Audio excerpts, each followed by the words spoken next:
ಏನಾದರೂ ಹೆಚ್ಚು ಕಡಿಮೆ ಆದರೆ ಪಾಪ ಹೇಳ್ತಾರೆ, ಅವರೆಲ್ಲ ಪಾಪ ಹೆಣ್ಮಕ್ಳು ಜೈಲಿಗೆ ಹೋಗ್ತಾವ್ರೆ, ಇದಕ್ಕೆಲ್ಲ ಕುಮಾರಸ್ವಾಮಿ ಚಿತಾವಣೆ ನಡೆಸ್ತಾವ್ರೆ ಅಂತೇಳಿ. ನನಗೆ ಈ ಗಲಾಟೆ ಮಾಡಿ ಅಂತಲೂ ಹೇಳೋದಕ್ಕೆ ನಾನೇನು ಸ್ಥಳದಲ್ಲಿದ್ದೇನೆ, ನಾನು ಅಲ್ಲೆಲ್ಲೋ ವೆಸ್ಟ್ ಬೆಂಗಾಲ್ನಲ್ಲಿ 3 ದಿವಸದ ನನ್ನ ಇಲಾಖೆ ಒಂದು ಪರಿಶೀಲನಾ ಸಭೆ ಮಾಡಲಿಕ್ಕೆ ಹೋದಂಥವ್ನು ನಾನು. 3 ದಿವಸ ಅಲ್ಲಿದ್ದವನು. ಆಗಿದ್ದರೆ ನನ್ನ ಚಿತಾವಣೆ ಇದೆ ಅಂತ ನನ್ನ ಮೇಲೆ ಕೇಸ್ ಹಾಕಿ ತಯಾರಾಗಿದ್ದೀನಿ. ಕೇಸ್ ನನ್ನ ಮೇಲೆ ಏವನ್ ಮಾಡಬೇಕಲ್ಲ, ನಾನು ಚಿತಾವಣೆ ಮಾಡಿದರೆ. ಈ 500 ದಿನದಿಂದ ನನ್ನ ಹೆಸರೇ ಹಾಕ್ಬಿಟ್ರು.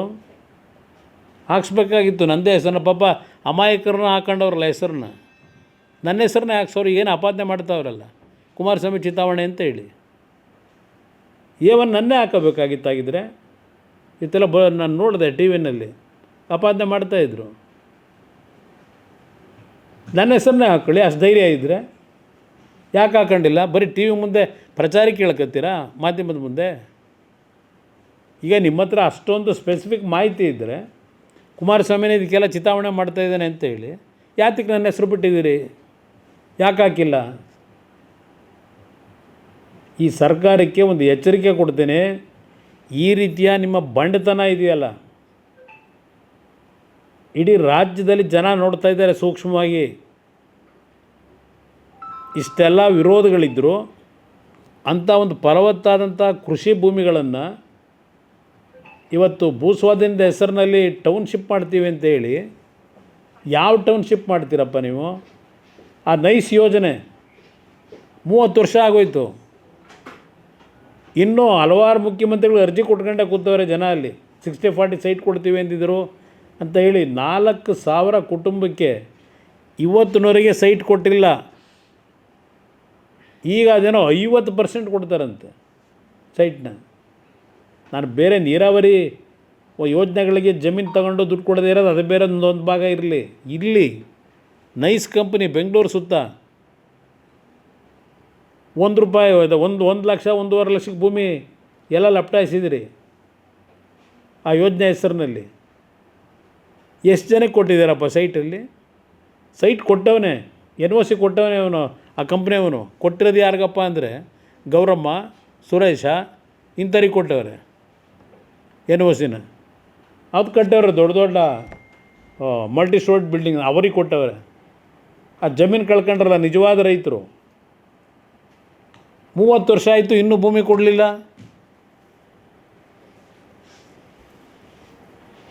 ಈಗ ಇವರಿಗೆ ಏನು ದೊಡ್ಡ ಅವ್ರ ಭೂಮಿ ತಗೊಂಡು ಇದೇನೋ ಹೇಳ್ತಾರಲ್ಲ ಯಾರ್ದು ದಾನ ಮಾಡಿದ್ರು ಅಂತ, ಅದು ಮಾಡೋಕ್ಕೆ ಕೊಟ್ಟವ್ರೀಗ ಇವರು. ಈ ಹೆಸರಿನಲ್ಲಿ ಯೋಜನೆ ಹೆಸರಲ್ಲಿ ರೈತರು ಭೂಮಿ ತಗೊಂಡು ರೈತರಿಗೆ ನಾವು 50% ಕೊಡ್ತೀವಿ, 50% ದುಡ್ಡಂತೆ, 50% ಸೈಟ್ ಅಂತೆ.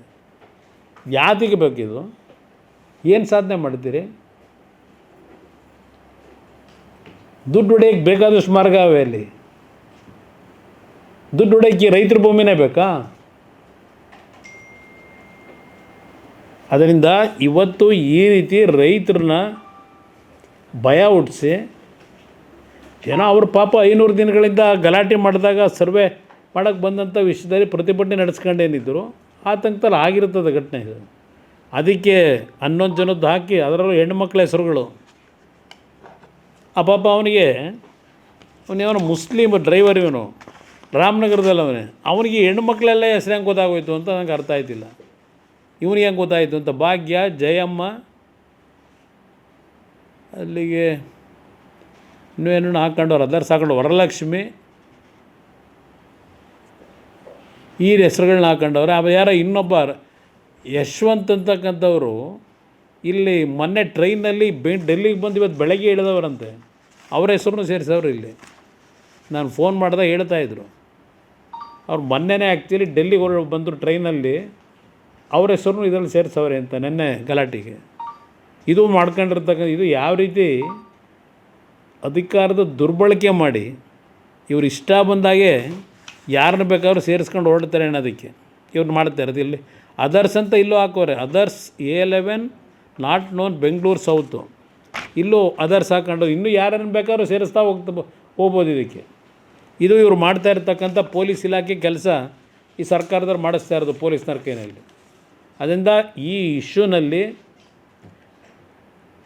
ನಾನು ನೆನ್ನೆನೂ ಹೇಳಿದ್ದೀನಿ ನಮ್ಮ ರೈತ ಬಂಧುಗಳಿಗೆ, ಶಾಂತಿಯುತವಾಗಿ ನಿಮ್ಮ ಪ್ರತಿಭಟನೆ 500 ದಿನ ಏನು ಮಾಡಿದ್ದೀರಿ ಅದು ಮುಂದುವರಿಸ್ಕೊಳ್ಳಿ. ನ್ಯಾಯಾಲಯದ ಮುಂದೆ ಈ ಒಂದು ಯೋಜನೆ ಏನಿದೆ ಕಾನೂನು ಬಾಹಿರವಾದಂಥ ರೀತಿಯಲ್ಲಿ ಇವತ್ತು ಹೆದರಿಸಿ ದಬ್ಬಾಳಿಕೆ ಮಾಡಿ ತಗೊಳ್ಳೋಕ್ಕೇನು ಹೊರಟಿದ್ದಾರೆ. ಇವತ್ತು ನ್ಯಾಯಾಲಯದಲ್ಲಿ ಹೋರಾಟ ಮಾಡ್ತಕ್ಕಂಥದ್ದಕ್ಕೆ ಅವ್ರ ಪರವಾಗಿ ಅಂತಿಮವಾಗಿ ನಾವು ಏನು ಹೋಗಬೇಕಾಗಿದೆ. ಈಗಾಗಲೇ ಹಲವಾರು ಜನ ನ್ಯಾಯಾಲಯದ ಮುಂದೆ ಅರ್ಜಿ ಆಗಲಿಕ್ಕೆ ತಯಾರೇನು ಮಾಡ್ಕೊಂಡಿದ್ದಾರೆ, ಕಾದು ನೋಡುತ್ತೆ. ಆದರೆ ನಾನು ಜನತೆ ರೈತರಿಗೆ ಹೇಳ್ತಕ್ಕಂಥದ್ದು, ಯಾವುದೇ ರೀತಿಯ ಅಹಿತಕರ ಘಟನೆಗಳಿಗೆ ಅವಕಾಶ ಕೊಡದೆ ಶಾಂತಿಯುತವಾಗಿ ಪ್ರತಿಭಟನೆ ಮಾಡಿ ನಿಮ್ಮ ಜೊತೆಯಲ್ಲಿದ್ದೇವೆ. ನಾನು ಬಹುಶಃ ನಾಳೆ ಕ್ಯಾಬಿನೆಟ್ ಮೀಟಿಂಗ್ ಇದೆ, ಮುಗಿದ ನಂತರ ದೆಹಲಿಗೆ ಹೋದರೆ ಸ್ಥಳಕ್ಕೆ ನಾನು ಪರಿಶೀಲನೆ ಮಾಡಲಿಕ್ಕೆ ಹೋಗ್ತಾಯಿದ್ದೆ.